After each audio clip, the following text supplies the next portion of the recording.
I'd like to welcome you to today's podcast brought to you by the Club of Rome in partnership with the BMW Foundation. Today we're discussing empowering female leadership in times of global challenges. My name is Philippa Nuttall and I'm a freelance journalist and writer based in Brussels. With me to discuss this really important subject is Anna Rathmann, Executive Director of the Jane Goodall Institute, Sharan Burrow, a global advocate for human rights, climate action and the just transition, and former Secretary General of the International Trade Union Confederation, and Sylvia Mukasa, an award-winning entrepreneur and founder and CEO of Global X, which works to close skills, funding, and digital transformation gaps, especially around emerging technologies. So thank you to all three of you and welcome. And it's great that you're with us today to discuss this subject.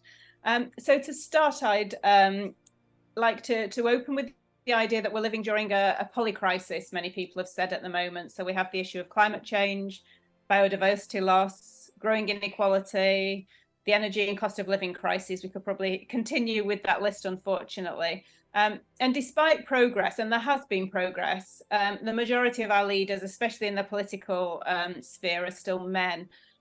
So where are the women, and do we need more of them during this time of crisis? And if we need more of us, why do we need more of us? Perhaps Sylvia, you could kick us off. Yeah, thank you very much, Philippa. That's a very important question, and it's important that we recognize right now what's happening is there's a lot of challenges that are going on globally. For example, climate change, biodiversity loss, inequality, energy cost issues, and so much more. And the question of whether we need more women in leadership positions during this time of crisis is a complex one. But many might argue that greater gender diversity in leadership can bring valuable perspectives and solutions to this multifaceted challenges. And this is why. So a lot has been said, and a lot of research has also gone into this. And some of the things that have come out are that when we bring different voices into different conversations, and also as we address different challenges, diverse perspectives are always very important. And so bringing women's experiences and viewpoints often differ from those of men. And this diversity can lead to more comprehensive problem solving. And in the context of polycrisis, having women in leadership positions can bring fresh insights and approaches to tackle these complex issues. Then there's also representation. Roughly half of the world's population are women, and their interests and concerns should be adequately represented in decision-making processes. Therefore, having women in leadership roles ensures a more equitable representation of society's needs and priorities. Then there's also collaboration and consensus building. So when different voices are brought into different conversations, more often we will find that the perspectives of these different voices are actually captured, and we build a general consensus because different voices have been included in in addressing different aspects of what affects us. So it's very important to think around collaboration and building consensus around the issues that we have, rather than coming up with solutions and then another gender feels left out. So it's important that we have women in these conversations. The other is empowerment. So seeing women in leadership roles can serve as an inspiration to other women and girls, encouraging them to pursue leadership positions and to also contribute to addressing global crisis. And this can lead to a broader talent pool of individuals with diverse backgrounds and experiences working on these different issues. Another thing I'd like to bring out is mitigating gender inequality. So many of the crises mentioned, including inequality, having gender-specific dimensions, women often face disproportionate impacts in areas like poverty, education, and access to resources. And this is a global issue. So if we are to address the gender inequalities, then it's important that we have women in leadership roles that can advocate for policies and initiatives that address these disparities. However, it's also crucial to note, and this is as I conclude my contribution to this question, is that it's important to note that the effectiveness of leadership does not solely depend on gender. The key is to have a diverse and inclusive leadership that includes individuals from various backgrounds and perspectives. And moreover, women should not be expected to solve these complex challenges alone. Instead, collaboration among people of all genders is very necessary. And therefore, in summary, while we're increasing the representation of women in leadership, it's not a panacea. It can contribute positively to addressing the poly crisis by bringing diverse perspectives, promoting equitable decision-making, and inspiring a broader range of people to engage in finding solutions to these critical global challenges. Over to you, Philippa. Thank you. Thank you, Sylvia. That was an extremely comprehensive response. That was great. Anna, perhaps from your point of view, I mean, do you agree with what Sylvia said? And this question of where are the women? Why are we still in the 21st century when, as Sylvia says, 50% of the population are women? Do we still need to have this conversation? Yeah.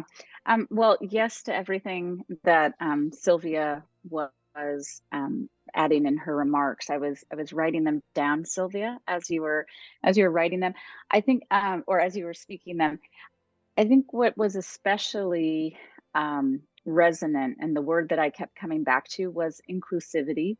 That this is, yes, it is about better gender equality. Yes, it is about representation, but all of that is to create an inclusive environment where leaders can look like anything, and where someone is recognized for their leadership ability, not because of their gender, not because of their background, not because of any other factors.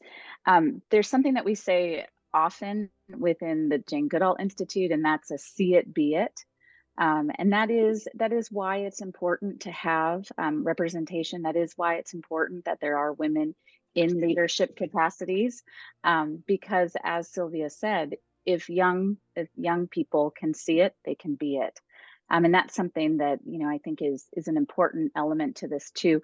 Where are they? Philippa asked the question, where are they? They're there. They're there. And, I feel strongly that leadership can look like a lot of things. It can take a lot of different forms. And we really need to encourage one another to step into these roles, support one another for what that means for any kind of sacrifices in other aspects of life. But really, it comes back to inclusivity and making sure that there is an environment where everyone can participate.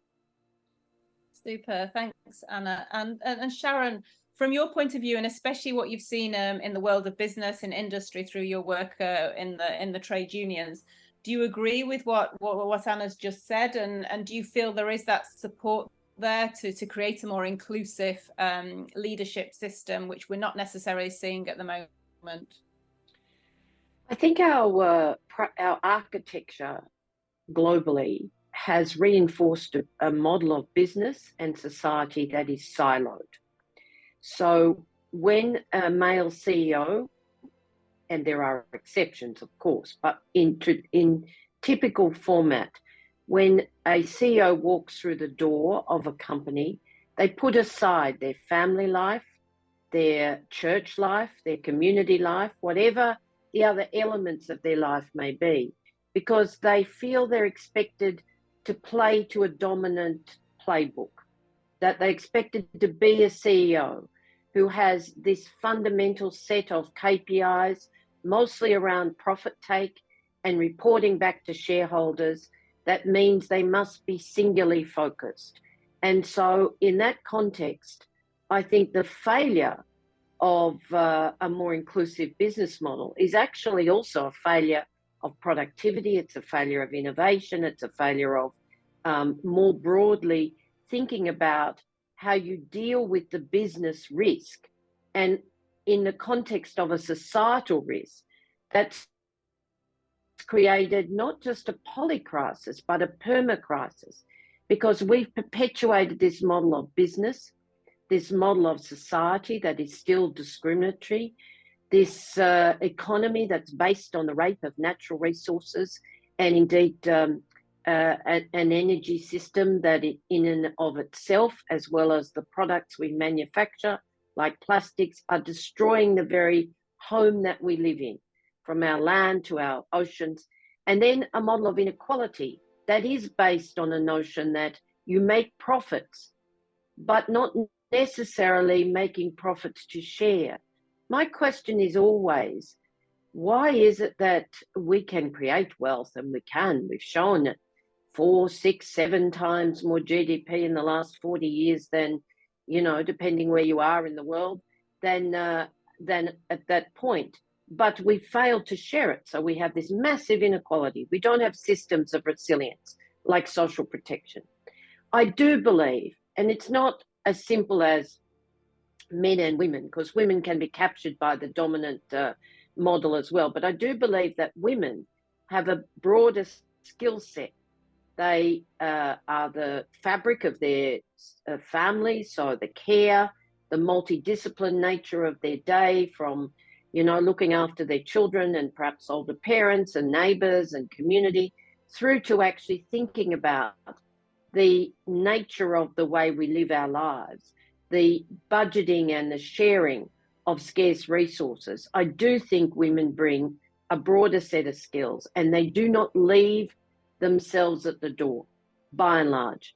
I do worry about the co-option of women into that dominant model, but I think women have a greater capacity to see the humanity in their midst, whether it's in their communities, their families, or their workplace, and to tap into that and try and bring people together to a common set of ambitions, no matter what the task is. So, yes, I'm absolutely convinced that if we had a more a more female-oriented approach, then that dominant gender experience for women would assist men in our remit as well.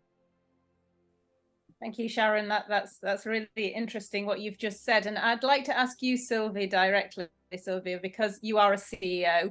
Do you leave yourself at the door when you go into the office in the morning, or do you take yourself with you? And do you feel that you run your company in a different way because you are a woman than if you were a man? Yeah, thank you. So I'd say when I leave my house to go to the office, I have to sort of take myself as this mixed person to the office, as a leader that is expected to meet certain obligations and also act up to a certain standard. But I also don't forget my female side, and also as a mother to a daughter, I carry that along as well.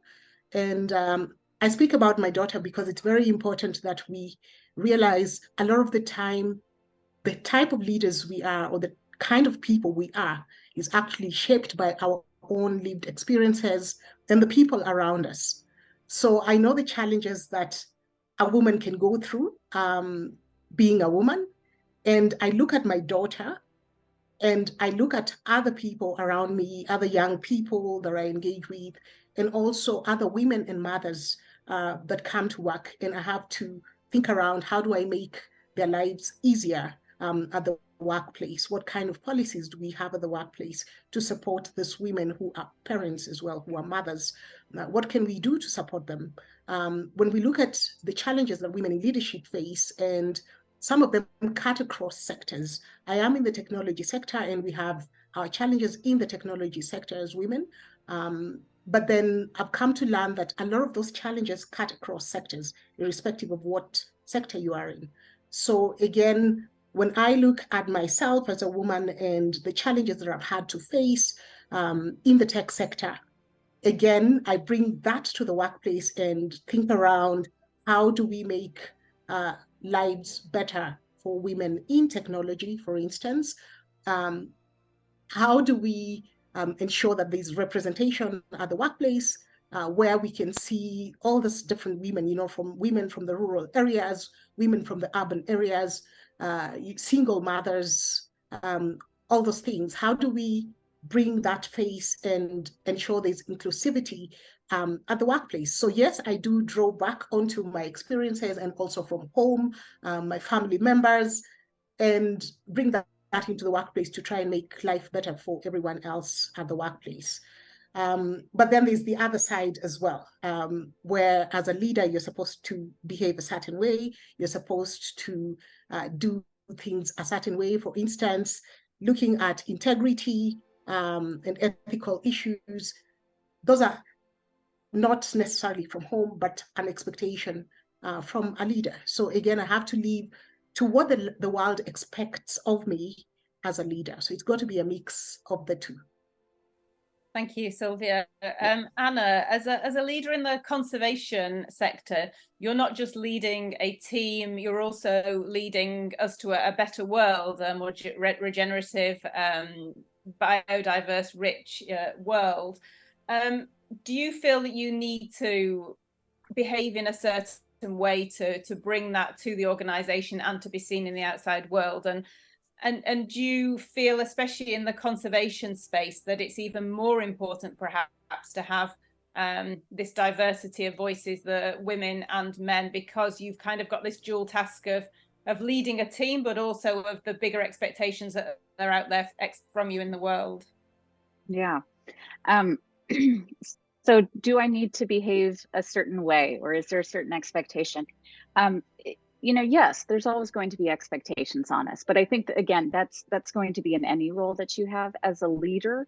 You do have an expectation to, I think, lead by example. That's something that's very important, especially if we're working in a space like I am in the conservation sector.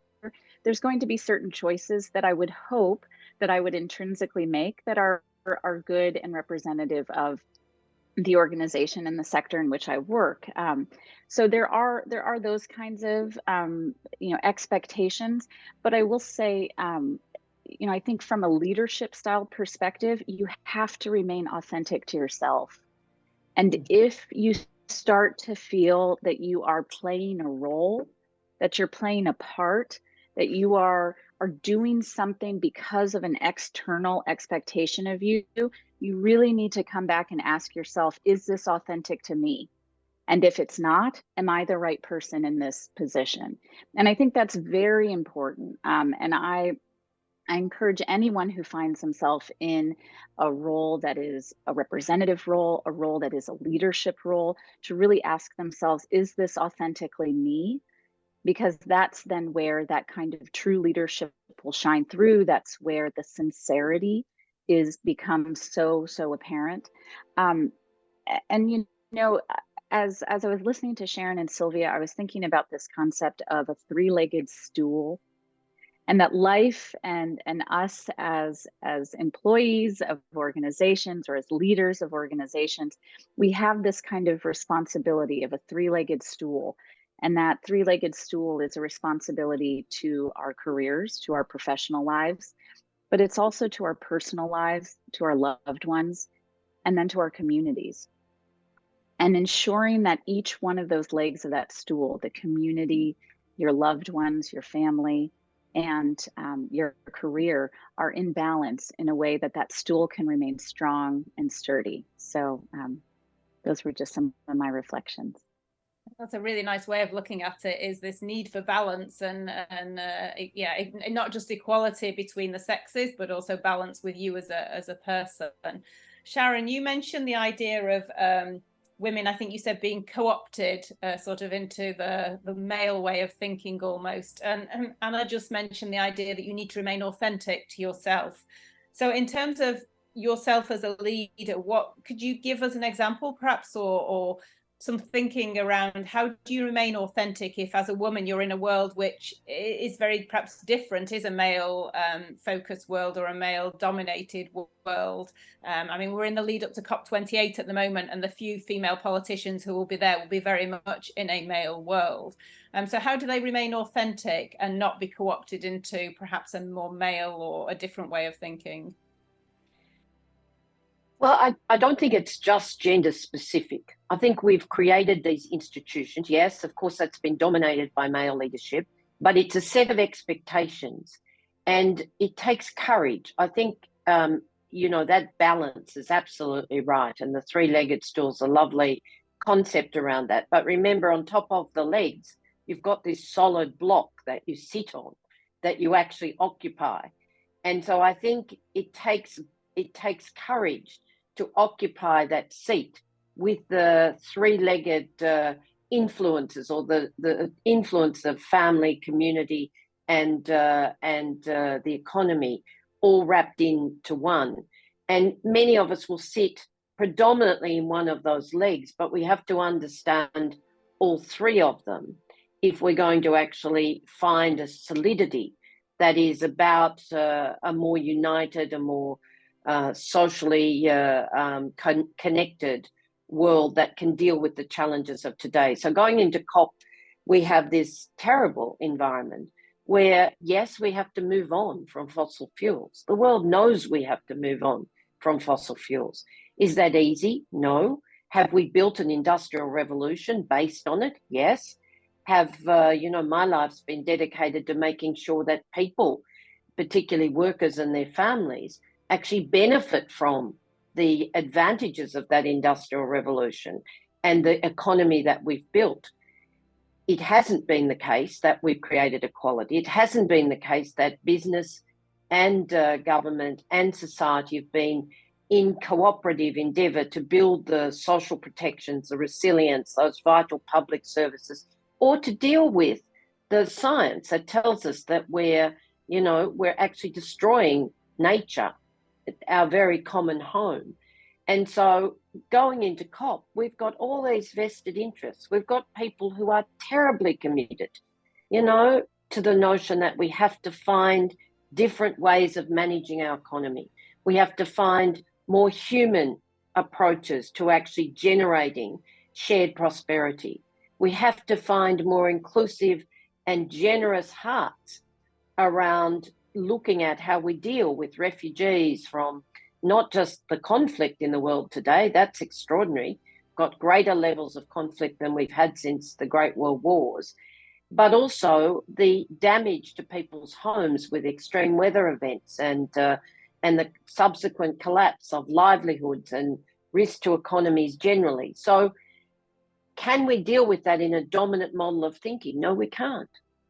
That doesn't mean we throw everything out that we've learned or know. But if you take fossil fuel companies, for example, my frustration with them is they should be our leaders.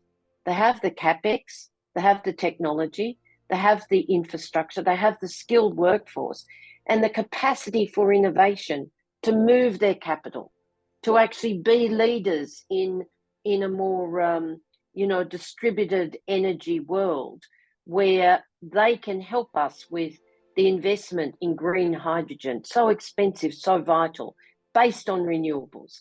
They can help us look at solving the concerns that people have about damaging their land with, wind energy and so on, with offshore platforms that can be repurposed.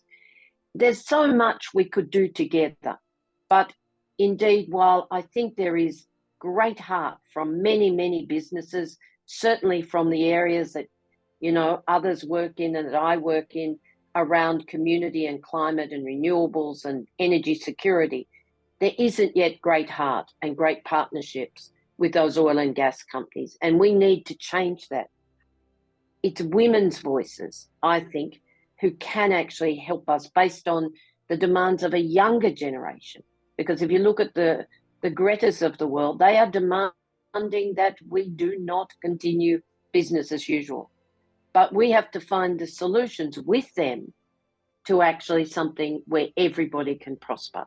So it is about rethinking our world, renewing it, building on the best of it, and being prepared to move on from the worst. There are many technologies we've discarded over time, and women who have managed families know that all too well. We are lucky to have the technological revolutions of today, which means we can balance our lives, share that hopefully in terms of care with increasingly with men. But nevertheless, it does need a level of courage to build on those three legs, to create the stability of a world that we can all sit in with comfort. Yeah, so thank you, Sharan, for that. I think what you've said is really interesting, is this need for more women and for more diversity to move these discussions forward. Anna, and I would say one more thing, Philippa, Yep. just to your initial question. I think for women, they don't always expect to be loved. Like, you know, if you're a mother or a daughter or, you know, and you live in a mixed world where you have to deal with the genders and the emotions and the passion, you want to be respected. You don't always have to be loved. So yes, it takes courage, but it takes a strength of self that I think women develop more easily in some ways. Our egos aren't as easily bruised. And I would say, to make sure that, you know, Anna's point is taken seriously, we need mentors that make sure that we are not losing our true selves. Doesn't mean formal mentors, but I think women more naturally seek out, you know, thoughtful kind of reflective voices to make sure that we're all on the same path. So courage, yes, but a real sense that you don't have to conform to what everybody else thinks. You do need to build respect, but you don't need to be loved by everybody.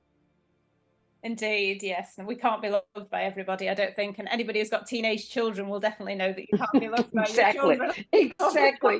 Yeah. Good preparation for the workplace. Anna, I wanted to come back to you on some of these points. So, you know, you're in a large organization. How do we put this into practice whereby we're not just increasing, you've all mentioned the words of resilience and inclusivity, but how do you actually put that into practice within a large organization when you're working with people from different backgrounds, different time zones, different countries with different expectations? You know, what do you do as a leader in your organization to try and put some of this into practice? Well, I do a lot of listening. And that is something that, you know, I think we all, and we talk a lot about this in leadership circles and, you know, building consensus and all of that it starts with listening, but it absolutely does. It's so basic. It is that sincere, active listening where you are genuinely curious about what someone else has to say. And you are open and you have the humility to change your mind, to change your perspective of what it was that you were hoping to do. But I do want to come back to what Sharan said. It's also being courageous and having that sense, that deep rooted sense of understanding and confidence. And that's something that we can all help one another, whether, you know, regardless of gender, we can help one another develop that and be sure in that. But that courage to be bold, that courage to stay true to one's instincts and self, but the openness to listen. And, you know, that is something that is absolutely hallmark to our organization, certainly working across many different countries and time zones, as you mentioned. Listening is absolutely key. Yeah. We've talked a lot about male-female division and why we need more women generally as leaders. But obviously, you've also all mentioned the importance of inclusivity, diversity, and a diverse workspace means also people of different ages, different colour, different backgrounds. And I was interested to know, Sylvia, whether in your role as CEO, whether you've put in place specific policies or ways of working to encourage a more diverse workplace in more broadly than just men and women. Yes, thank you very much. So in my role, what I'm trying to do is, of course, have policies that support women in the workplace. For instance, ensuring that mothers who need to go on maternity leave are able to get that opportunity. And also, and I'm also very glad that the government of Kenya is also supporting this. So they've recently introduced parental leave for fathers as well. So implementing some of those policies that are already set by governments and making sure that the HR policies adopt to those policies is key for us to ensure that parents are comfortable. So not just women, but even the fathers who have to be at home to support women when they get babies, and just make it comfortable for them. Another thing that we do is we do a lot of trainings to sensitize our workers on the need to recognize that we come from different backgrounds, we have different cultures, and to not feel that another culture is superior to another, because, and especially when engaging with international communities, because sometimes you find that some people will not understand why others are behaving a certain way. So for instance, and generally in the African societies, you find greetings are very important. Just even beginning a meeting without saying hello to people is found to be very rude. So just ensuring that we have education around cultural differences and cultural sensitivities, so that then we have a more inclusive workplace.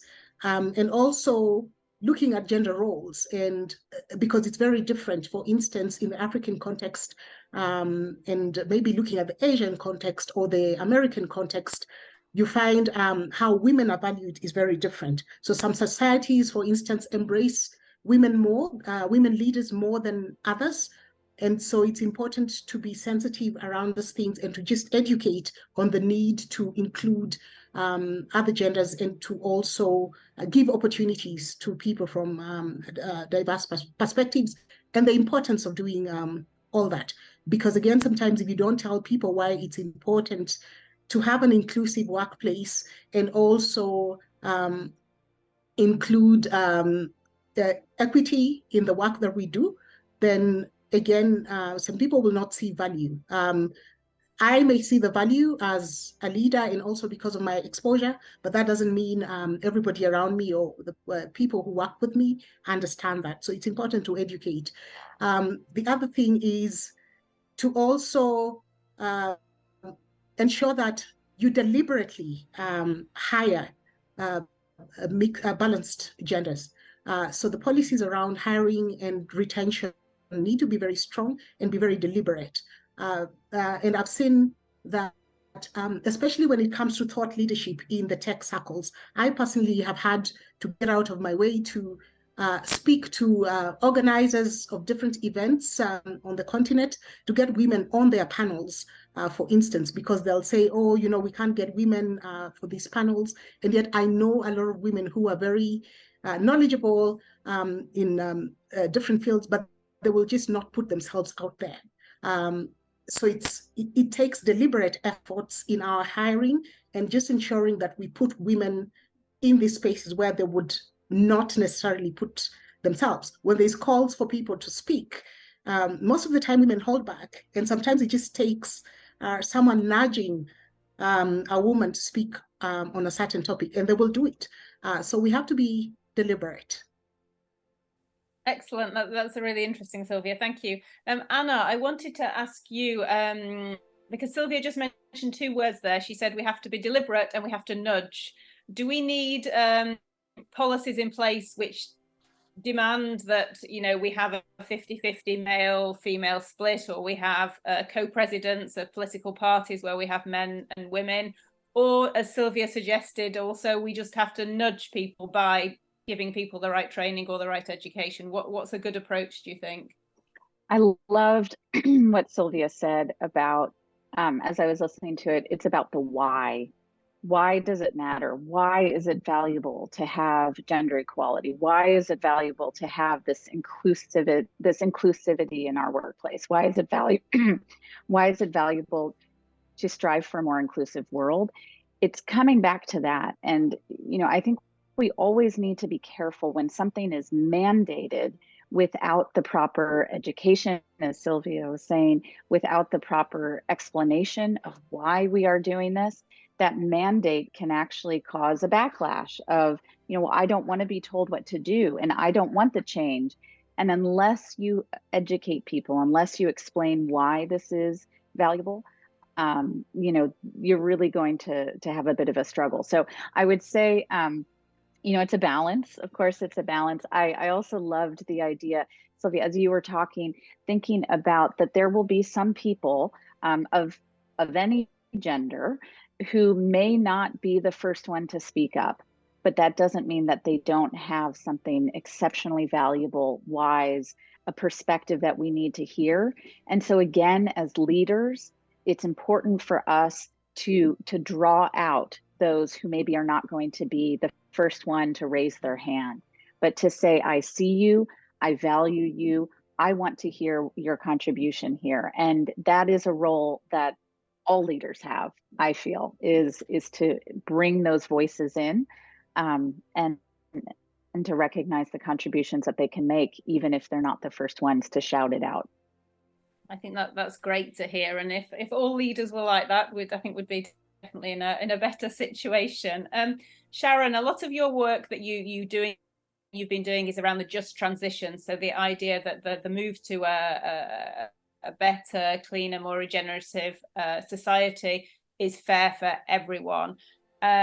In terms of gender or diversity, again, it's a similar question. Do you think we need to put in place quotas or clear policies to make this happen? Or do you think there are softer ways of managing a just transition? So I think there are two perspectives here, and they overlap clearly. On the question that Anna and Sylvia answered more directly about quotas and sort of visibility, then visibility is a great word, because if you don't have visibility of culture, or indeed visibility of gender, or in visibility of age, collaboration, whatever it is, then you are not going to actually find the consultative, let alone the deliberative and managerial models that make for a just transition. So I want to come back to that. But on the question of mandates, I've got a slightly harder view. I've spent a lot of time listening to we must educate. And when I'm told, and this is not so long ago actually, when there was a position that clearly had to go to a woman, not because there was a mandate to say you need equal positions, but there was a mandate in our own organisation to say that you had to have at least in the leadership mix. I was told simply by another man I value actually and worked with for years, but we have no women, Sharan. Think about that. We have no women. So I must say, I think whether it's an absolute mandate for positions, I understand people might want to think that through, but I do think there should be mandates. There should be rules. You know, you can't have an all-male panel. And that's pretty lowest common denominator. One woman on a panel, you know, and that's inadequate from my perspective, but at least no all-male panels is a good start. You know, when you look at groups of positions, can you actually say there should be at least, X representation, so that you give women the opportunity, not just because they're selected by men, but you give women the opportunity to say, well, I'm going to put my hand up for that, supported by others, but I'm going to put my hand up for that. So I am a bit of a rules and vigilance girl, I have to say, because we think we've won things through legislative frames, non-discrimination, sex discrimination commissioners, anti-discrimination commissioners, all sorts of legislative architecture at national and international level. And yet it hasn't shifted the culture. And I would say the same, Sylvia, for your respect of different cultures. We're going through this terrible debate in my own country at the moment about what should be really joyful. It should be really joyful that we are about to recognise finally in a colonised nation, the Indigenous people of Australia, the oldest living culture in the world, 65,000 years old, in our constitution, through a consultative voice, a voice to Parliament. It's in some ways the minimum that this incredible culture, its people and leaders could ask of the rest of us. And yet, I have to say, the politicised racism it's evoked is, and the fear, if I'm a bit more generous, the fear of difference, in terms of a perception, wrong, but a perception of different treatment. And I say this because, as distressing as this is, I do think we have to have this debate, or we're not going to get that just transition. Because if it's in a climate environment, or in a technological environment, or any environment where, from a workplace point of view, we have to transition, then people need to be included. If you don't have a seat at the table, if that voice is not representative, if you can't co-create where it's possible, but at least co-affirm a pathway forward, know the plan, it should be transparent. And if in our financial models, we don't actually build in the processes for just transition, the deliberative, consultative, time-based processes, as well as resources for actual meetings, then we will fail. And then if we don't build in, of course, the outcomes we all agree on in terms of financing the transition, we'll also fail. So whether it's skills development, whether it's, rehabilitation, where we close down coal-fired power stations, or we open up, or we're cleaning up critical minerals, or whatever it might be. So absolutely getting an understanding that people have to be visible, they have to be included, they have to be respected for their contribution and their knowledge, because sometimes the knowledge is not scientific, it's not technical, but it's deeply thoughtful and understanding. And if we ignore it, we'll fail. And if to come back to a business reality, because in the end, I've learned you have to make the business case. There's a fabulous woman from Systemic. I'll give you her name, Philippa, because Catherine, but I've forgotten her surname momentarily, senior's moment, sorry.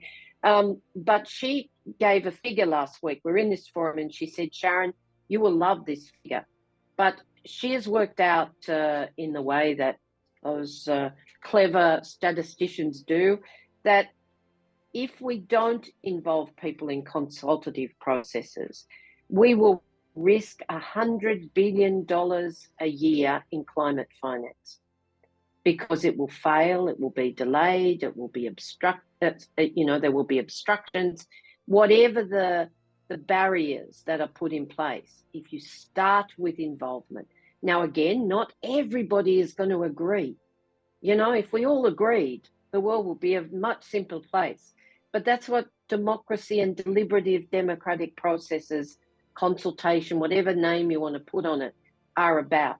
We do need to get the bulk of people to actually have a feeling that they've got a voice and a stake in the future that we're building. That's just transition. Thank you, Sharan. I think myself, Anna and Sylvia were all nodding our heads madly at what you were saying. That was really clear. I mean, what you're saying makes eminent sense, and it's in the polycrisis that we're in, that's clearly the way forward. But I want to know how we make this happen. We don't have, climate change. We've got 2030 targets we're not on track to meet. Biodiversity loss, Anna, are clearly when, we've got very, very strict targets to meet by 2030. Even in the EU at the moment, there is quite a pushback in terms of wanting to take ambitious action. How do you feel we can put this in place without risking a further backlash, whereby certain people put their heels down and say, this is enough, we're not moving any further? Anna, do you want to try and answer that? Oh, gosh. Yeah, I think including the voices is absolutely critical. Sharan was hitting the nail on the head of the importance of having those voices in the dialogue. How do we ensure that we meet some of our goals, or that we have mitigation strategies in place to continue to work towards them if we do not meet the timelines? That's difficult. I think it's really remaining true to what the objective is. It's, again, recognizing the importance of it. There's also value, and this is going to get very granular, but there's value in, talking with people about why it matters to them, making it personal. And that is something that so often we will be in these forums and we will be in these dialogues and we will be talking at these very kind of macro level, about, whatever the topic that may be big and esoteric, and it becomes such an abstraction that someone who is being affected by climate change, someone whose home has flooded, someone whose forest that they relied upon for their livelihood is now gone, it becomes such an abstraction that there's not an understanding of how we can connect from way up here down to the individual level. So, I think there's work that can continue to be done there, that we don't remain in a world in which we're talking about these goals and these objectives, but we're using language that is exclusive of someone who maybe does not have a certain level of education. That's something too. So making the dialogue, making the conversation, making this entire process more inclusive of everyone, because truly, when we're talking about a polycrisis, when we're talking about these big issues that are planetary in scale, it involves all of us. It's going to affect all of us, and it's something that it's important that we all are a part of that dialogue. So, thank you, Anna. And Sylvia, you mentioned you had a daughter. How confident are you that things are going to change, and that within her lifetime, as she sort of may become leader of a company or an organization, do you feel that the discussions we've had are going to go in the right direction, or are you concerned that perhaps not enough is being done to put in place what Sharan was talking about, that we're not being strong enough to make this change happen?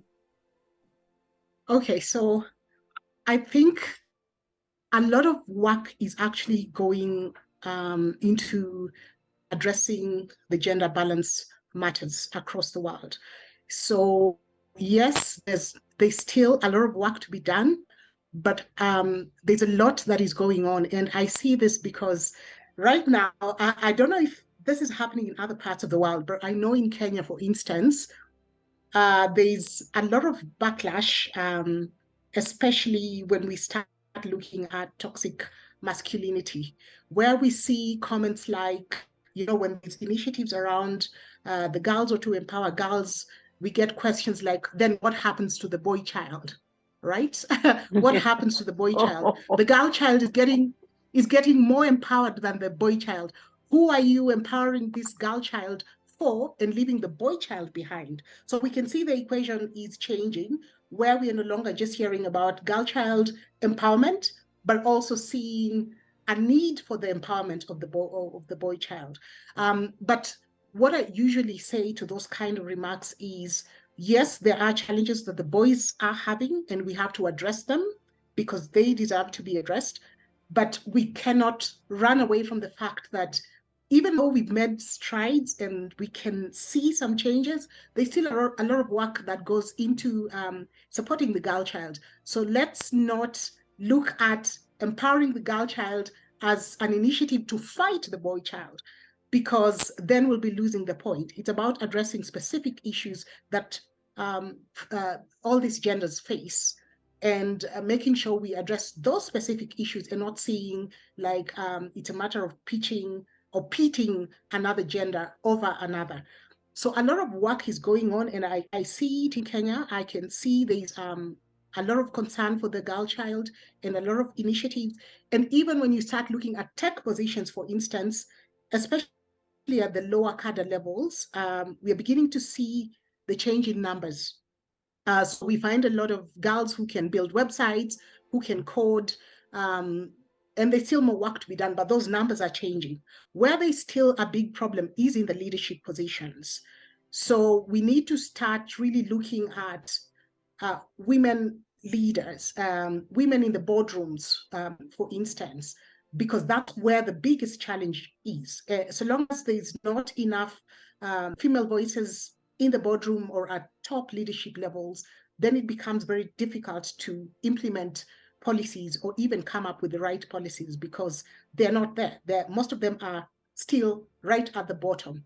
So in some areas, we are making big changes, but in some, we still need a lot of work. So I'm pretty confident that girls are getting their voices, and that in maybe I don't know what time frame it would be, but there are definitely baby steps that have been taken, and we can see some change, but we still need to do a lot of work. And what I would like to say is that we need the right allies, and we need to engage men and boys in the things that we do, so that they don't see it like a fight against them, and they continue to support us when it comes to matters that affect girls and women.